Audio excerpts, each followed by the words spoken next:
When you have a history of greatness, the real challenge starts after the finish line. I can taste triumph with the heart of a lion. When victory alone isn't enough, you chase something greater, no matter how difficult the path. On the dirt, in the sand, and beyond. The new 2024 Ridgeline, Passport, and Pilot, part of our most rugged trail sport lineup yet. From Honda.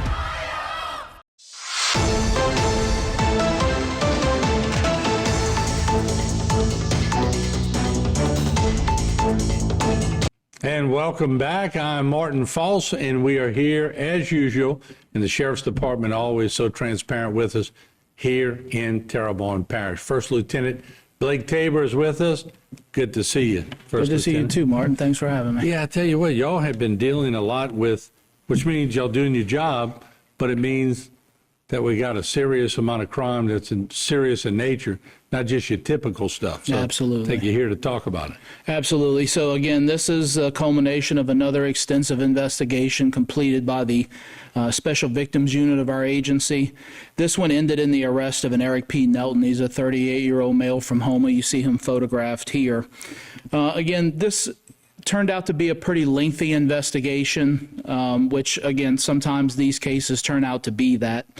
Ultimately, the Sheriff's Office received some information from a 16-year-old female victim who reported that she was abused by Eric P. Nelton and alleged him as being the abuser from the ages of 6 until she was about 10, so for a period of close to 4 years.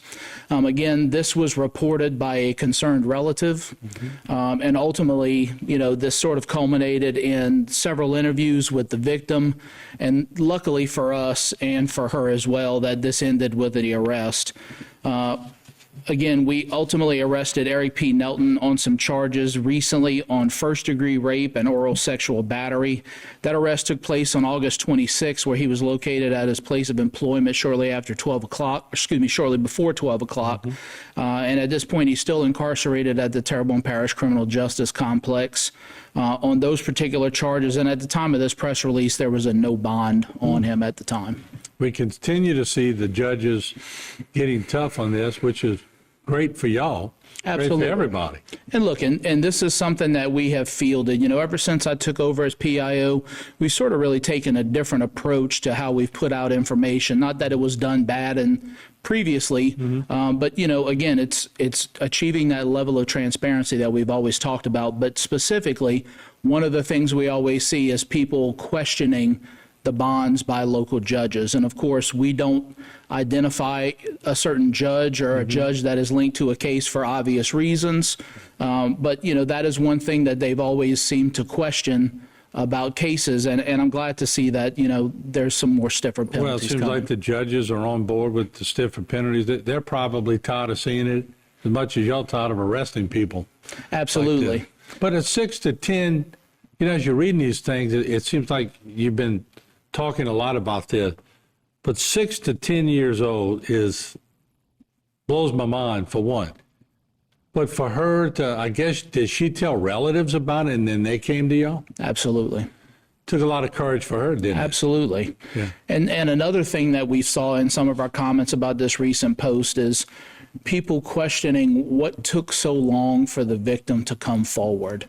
And again, we probably need longer than a 7-minute segment to explore those things. But, you know, again, we can't put any type of time parameters on when a victim is mentally or emotionally prepared to come forward. I mean, these events are traumatic in nature.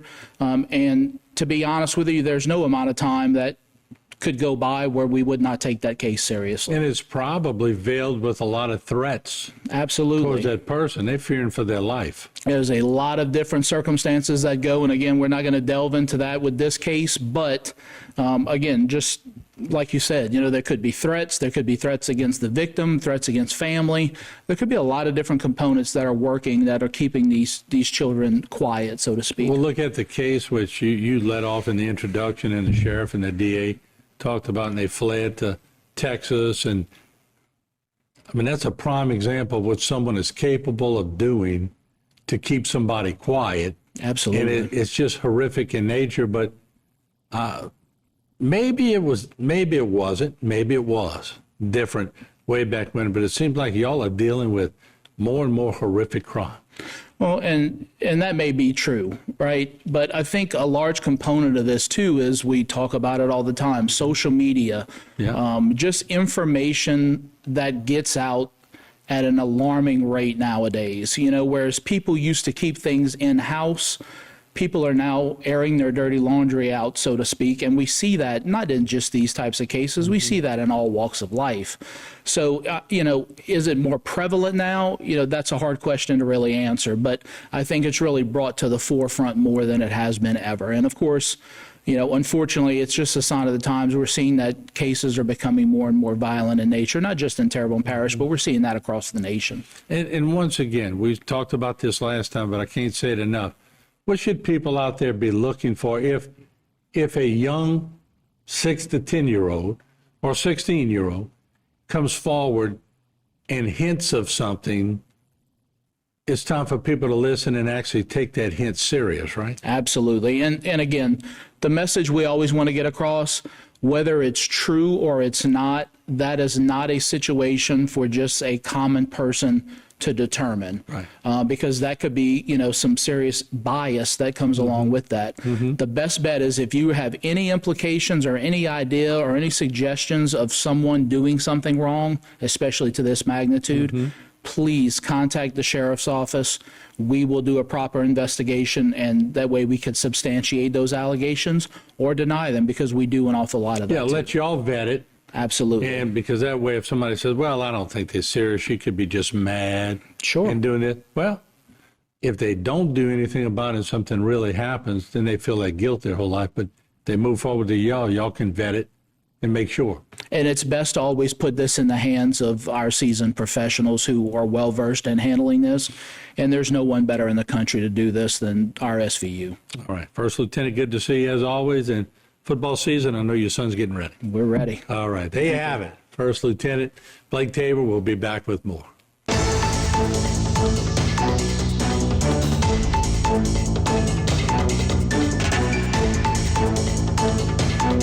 Today's social media segment is brought to you by Terrebonne General Health System. Your health is our legacy. Rouse's, you're either local or you're not. Buick, the craft of modern luxury. St. Martin and Bourke, know your rights.